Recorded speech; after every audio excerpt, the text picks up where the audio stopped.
অবস্থা দেখেন, কালীবাড়ির অবস্থা দেখেন, ভাঙি ফেলছে কালীবাড়ি পুরো ভাঙি দিয়েছে। গ্রেফতার ইসকনের সন্ন্যাসী, তাকে নিঃশর্ত মুক্তির দাবিতে যেমন দফায় দফায় উত্তাল হয়েছে বাংলাদেশ, তার আজ পড়েছে কলকাতাতে, আজ পড়েছে আগরতলাতেও।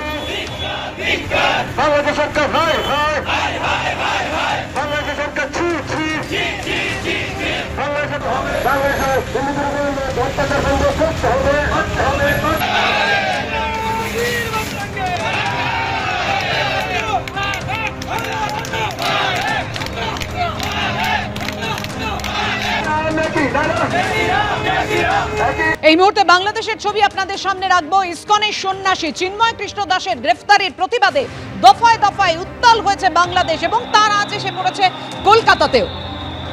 সন্ন্যাসীর মুক্তির দাবিতে চট্টগ্রামে মিছিলের আগেই পুলিশের ধরপাকড় শুরু হয়ে যায়। ঠাকুরগাঁওয়ে সংখ্যালঘুদের প্রতিবাদ মিছিলে বাধা দেওয়ার অভিযোগ উঠেছে।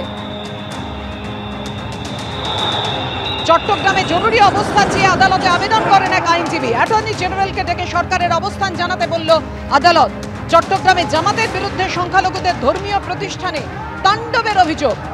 বাংলাদেশ সেনার বিরুদ্ধেও সংখ্যালঘুদের ওপর অত্যাচারের অভিযোগ সামনে এসেছে। ঢাকা, চট্টগ্রাম, রংপুরে দফায় দফায় বিক্ষোভ।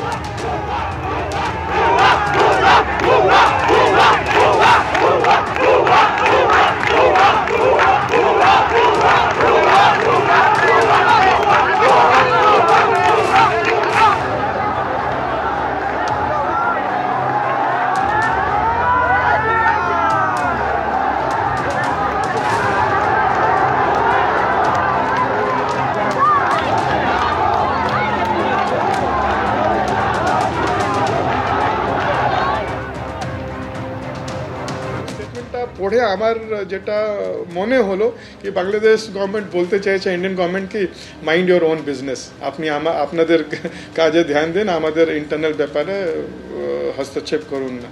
কিন্তু এটা খুব দুঃখনীয়। অ্যাটলিস্ট ওরা বলতে পারতো কি আমরা বাংলাদেশি মাইনরিটির সঙ্গে আছে। লাস্ট 100 দিন থেকে যে তাণ্ডবটা চলছে, তো যত বাংলাদেশের মাইনরিটি ওদের সামনে রাস্তাটা পুরো শেষ। ওরা দেখছে কি আমাদের কিছু আর রাস্তা নেই, তো ওরা যখন দেখলো কি আমাদের সামনে রাস্তা নেই, সেই জন্য ওরা রাস্তায় নেমেছে। আর রাস্তায় নেমেও আমরা দেখছি কি খুব ওরা শান্তিপূর্ণভাবে ওরা নিজের কথা দাবিটা রাখছে। ওদের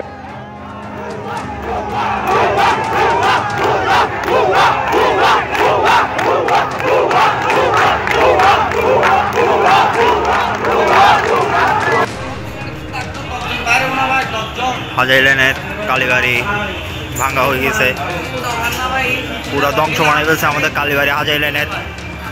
দেখেন অবস্থা দেখেন।